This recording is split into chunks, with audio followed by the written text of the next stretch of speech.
Watch the first and see how you fare, then reveal the second if you dare.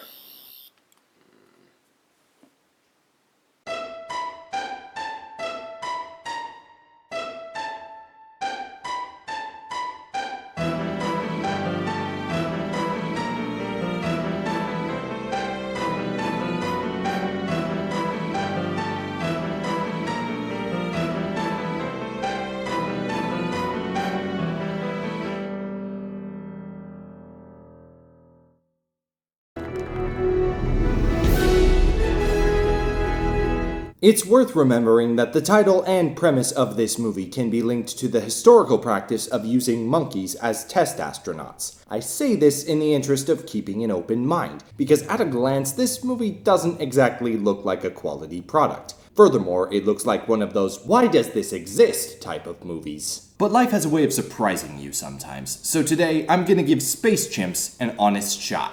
The movie opens by talking about the first chimp in space. Ham 1 was the first American to boldly go where no man or chimp had gone before. Followed by an introduction to his grandson. Introducing Ham the Third! Blaster!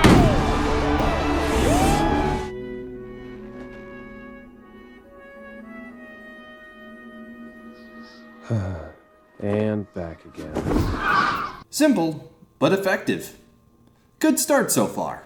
But Ham also behaves like this. And a flipsy. And a dipsy. And a do. Less is more, you guys. By which I mean less spazzy behavior is more tolerable.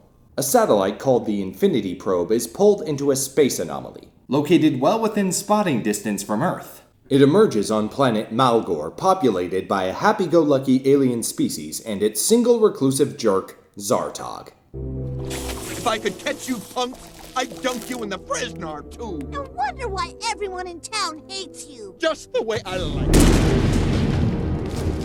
The probe examines Zartog before blasting him with information. Since the dawn of time, man's indomitable spirit has led to great achievements in culture and civilization. He's created wonders in architecture, art, music, engineering.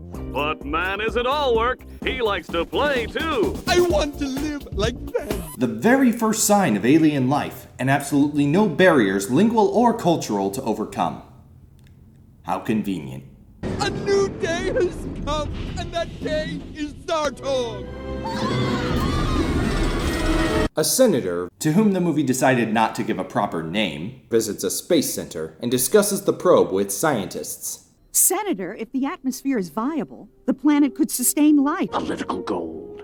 I want astronauts over there pronto. Too risky for humans. We don't have a clue how the wormhole will affect living tissue. It could transmogrify the DNA, causing blindness. Heart failure. Most likely, death. Lack of enthusiasm is one thing. This level of complete disinterest is disgusting.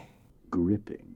Meanwhile, a trio of chimps, Titan, Luna, and Comet, who can somehow tap into this facility's systems, spy on the meeting. Comet, what are you doing? Getting us a mission.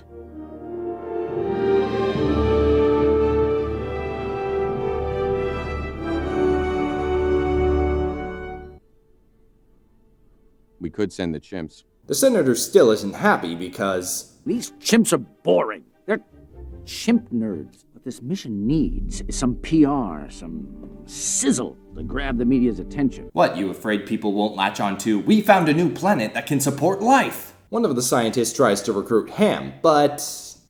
Wrong answer. You got the wrong Ham, Doctor. Begging your pardon there, Ham, but if you're not that type, what was this all about? This is a chance to make good. Live up to your legacy. Hey, I'm the star of my show, not just the warm-up act for some human astronaut. Your grandfather wasn't some warm-up act. Had a dream and went for it. You got dreams? I'm living my dream. I'm not fully sold on the idea, but it does kind of make sense, and it defies a common trope. And I do like that part. Not that it makes much of a difference, because then Ham's trailer is taken by force. Houston, we have a problem. Oh, by the way, his roommate's name is Houston. Because why not? Thanks Thanks for supporting your government! Under threat of prosecution! Upon arrival, Ham demonstrates just how voiced by Andy Samberg his character is. Commander Titan, navigation and coordinates. Ham, don't and care. Lieutenant Luna. It's an honor, sir. Luna means moon in Latin. That's right, sir.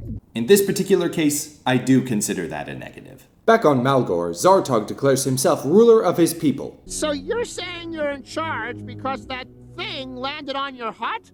Yes, and if you don't obey me, I will dunk you in the Fresnar. You wouldn't do that, because I'd be frozen forever.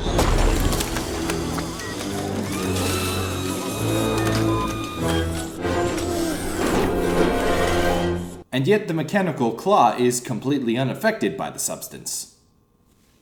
Ham and the other chimps go through various tests to ensure they can handle space's harsh conditions. Hey, that was fun. You guys got a log ride? My turn. Oh, poor little Comet. He thinks he's going into space. 3 chairs, 3 chimps. I know they can't understand the chimps, but still, harsh. Especially since Ham doesn't even want to be there. Hell, when it's time to show off to the press, he tries to escape. Hey, look! I'm on TV! Oh, you can't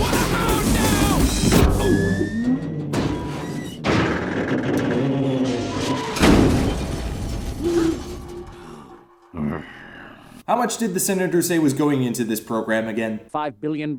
Yeah, this seems like enough damage to nullify the bid for good PR. So forget about it? Cancel the whole thing? Of course not. They blast off the very next scene. The simulated Earth's getting smaller and smaller. This isn't a simulation, is it? We are now officially space chimps. And now the sense of wonder's back. It's ironic that these are the best parts of the movie considering they're also a point of contradiction. Back on Malgor, Zartog is using the other aliens to build Earth-inspired architecture. There is a pending eruption of Fresnar to worry about, but he's planned ahead. These pipes will divert the Fresnar safely away. Nothing will ever destroy the house of Zartog. If you divert the volcano's Fresnar, the entire village will be buried. Exactly. A glorious reflecting pool to reflect my gloriousness. Probe or not, Zartog is one being. Is physically overwhelming him too much to try for? On the shuttle, Ham continues to prove why he shouldn't be on the shuttle. Stewardess, can you get me a pillow and a blanket? Stay in your seat. No hands, no feet, no tail. I gotcha. Here it comes. Ding dong. Ah, easy on the fur, Furious George. Guys, I gotta pee. Comet's dream died for this moron. After they travel through this film's second reference to 2001: A Space Odyssey, they make it to Malgor. Don't! Oh, what? The air could be poisonous. Oh no. Poisonous air. They're spotted, so Zartog sends warriors after the unsuspecting chimps. These photos will be front page news, the most important images of the century. Can you get one of my good side? Oops, forgot. I'm all good side. Okay, maybe take one of me looking heroically with my chin like this. Oh, and another one like this. To be clear, there are Andy Samberg characters that I very much enjoy. Ham just happens to be one that endlessly gets on my nerves. But in the face of local aliens and jungle monsters, he actually proves quite resourceful. Use your shoulders, kick your legs, swing, and let go. Shoulders, legs, swing, let go. Afternoon, ladies. Aim for the soft patch. But you saved my life. And you were kind of funny in an unbelievably annoying way. And you were... Cute. No. Handsome. No. Like Brad Pitt, but way shorter and more hairy? While Houston and Comet use a special walkie-talkie to monitor the situation from their end. Luna, Ham, do you read me? Come in. You're an embarrassment. We can hear them, but they can't hear us. Titan comes under threat from Zartog. He stalls by teaching Zartog how to use the probe. The engineers have outfitted her with defense systems for every situation, and the 60 million kilowatt internal nuclear power plant. Zartog's ultimate punishment. So much for frozen forever. Luna and Ham encounter another alien whose people have suffered at the hands of Zartog. My name is Kilowalla Wizasehuha. Kilowalla Zala Walla Kilozella. Oh, let's just call her Kilowatt, we'll be here all day. She agrees to lead them back to their ship, and their path takes them through here. That is a globhopper. Guys, is it just me, or is that a really handsome pile of globhoppers? Why any life form would want to mimic you is one of the unsolved mysteries of the universe. The sad part, or the good part, depending how you look at it, this movie only runs 81 minutes even with this kind of padding. But before Luna's loosen up character arc can be serviced well, the Malgorians attack. They don't call me the hamster for nothing. You know, because, my name is Ham, and I'm running in a wheel. If your joke was already not funny, explaining it does not magically make it funny. The group is chased to a cave, but not just any cave.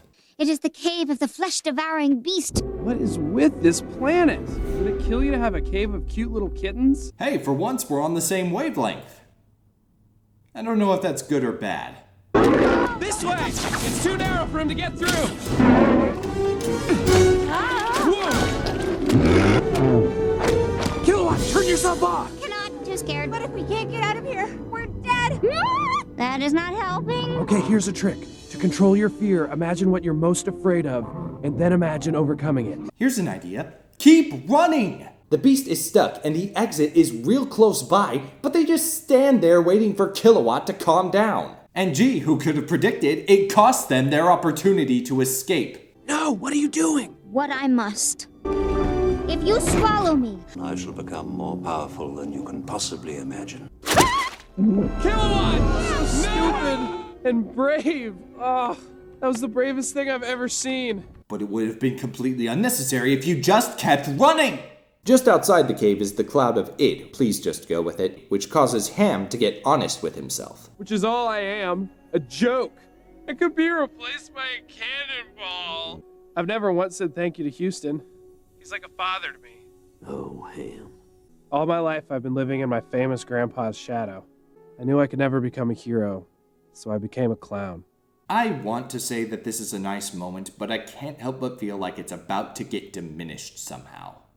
Sometimes a conflict between the superego and the id can cast a long shadow in the soul. I have no idea what you just said. I'm gonna walk this way now.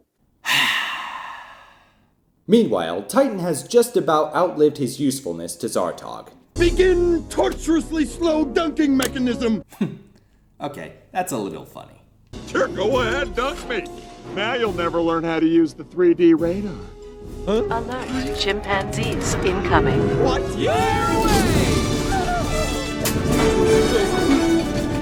Now let's get back to the ship so I can save you guys and pilot us home. They return to their ship, only to find... nothing but bells and whistles. Okay, haha, I'm sure the scientists got a real good laugh out of that idea. But this twist actually forces the chimps to face the condescension leveled at them head on. This whole thing was a sham. They wanted to see if our brains still worked after going through a wormhole. We were never really flying it. We were never really astronauts. Why wasn't I born a rabbit or a squirrel or an art history major? Nobody expects great things from them. Even for this movie, it comes across as pretty tragic. I know we didn't build the probe, but it came from Earth. We did this to them. I can't run away. We owe it to Kilowatt and this planet. I took an oath to return this ship to Earth. Ham's right. Huh? Huh? I'd rather be a hero here on Malgor than a space chump back on Earth. Ah yes, the noble line of thought moment. Too bad it then takes the commander the span of a few minutes to go from this... Lieutenant Luna, this is an order. ...to this. Commander! What about your oath? Chimps don't leave chimps behind. Followed by having zero idea of what to do. And your plan is? Well, the plan, yes, the plan, of course. Since I'm the commander, the plan, whatever plan, is my plan. It's not your plan, it's not mine. Titan! Whoa, It's whoa! party time! The shuttle returns to Earth without its passengers, prompting the senator to shut everything down. As of tomorrow, this entire agency will be recommissioned into something useful. Tomorrow? For a politician, you are quite ignorant about the clogged wheels of bureaucracy. While Houston and Comet escape to the control room to try and buy some time, the mission crew approaches Doom. until Zartog's continued gullibility saves them. Because I will teach you the rover's secret to universal domination. This one? That's right. Wait. Wow, you really are stupid. Oh, okay, I guess he did learn his lesson. Or not.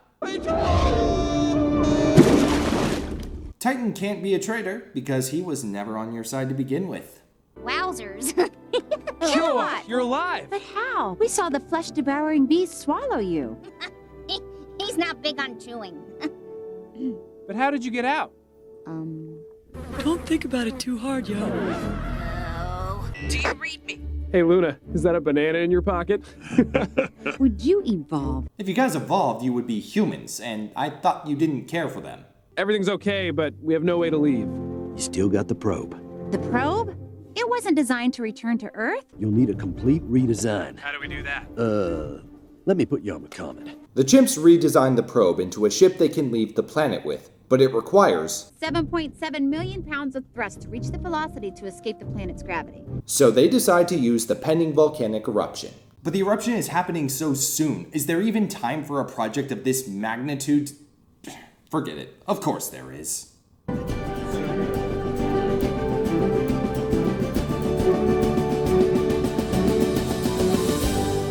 What about re-entry? You're going to need a nose cone. I know Zartog was pretty malicious, but do you really think the punishment fits the crime here? Oh, wait. The crime was slavery. Yeah, no, screw him.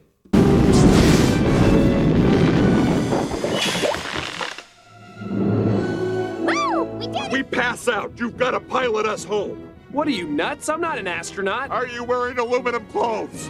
Yeah. Are you in a rocket? Yeah. In outer space? Yeah. Are you David Bowie? No. Then you must be an astronaut. Wow. That may have been the most well-thought-out joke of this movie. Hurtling back through the wormhole, Ham gets a mixture of demotivation. Will you keep showboating? You're not in the circus Paid attention in training, this wouldn't have happened. The finale. Your insubordinate behavior. And inspiration. Well, of course you're not me. You're you. You can do things, son. Just do them your way. Whoa. You're coming in too hot. You've got to reduce your angle for re-entry by 33 degrees. Luna wakes up from her G-force-induced coma, how conveniently fortuitous, and helps him co-pilot. What was that? Wait, no. You're scum. You don't get my salute if you support slavery. Luna aligns the rocket for landing, but loses her grip and falls to her death. You're okay, right? Oh, this can't be happening. Come on, Luna. This is calling back to earlier, isn't it? You were always... Right. Yeah, and you made me... Better? Yeah. And if I had to be without you... You won't be. Luna! Ham. Well, if you're gonna force this romance, there are worse ways it could have gone down. Ship was not designed to return. It isn't even a ship. It is a miracle. But who built it?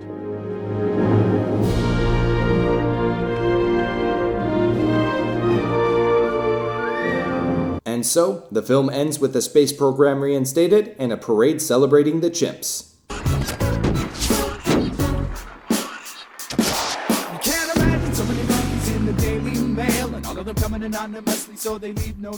So that was Space Chimps. I gave it an honest try, and it's with honesty that I can say, this is one of the most mediocre animated films to ever get released in theaters. As I noted, it had a few moments of awe that latched onto what could have been this movie's broader point of emotion, the wonders of exploration. Patrick Warburton voices Titan, and his voice is cartoon comfort food that makes the experience at least partially worthwhile. And with all the lines of this movie that were attempting to be funny, a small pile of them did make me chuckle. But that's one of the best examples about why this movie is so mediocre. It feels like the creative team just slapped a few ideas together and called it a day. Character development is present, but weak. Zartog is a jerk, but we don't really get to learn where that comes from. The story built a basic foundation, but it doesn't strongly engage me with the characters or their experiences. With all that said, this movie doesn't exactly crash and burn, rather, it hardly even manages to get airborne. I almost wish I could give this movie to myself back in 2012 or 2013. That Steve would have had a field day reviewing this. But one time travel related escapade is more than enough for me, so we'll just have to settle for talking about this movie in the here and now, which just so happens to be the time for discussing its plot hole. Why wasn't the rocket's launch cancelled after Ham damaged so much equipment? One of the structures fell over when Ham bumped into it. Given Ham's weight and the fact that the rockets are set up for the purpose of presentation, it's possible that they're models made of lighter material, and not legitimate space vessels. So apart from causing a pretty dramatic accident, the mission itself wasn't compromised. Okay, time to figure out what this mysterious second movie is. Nope.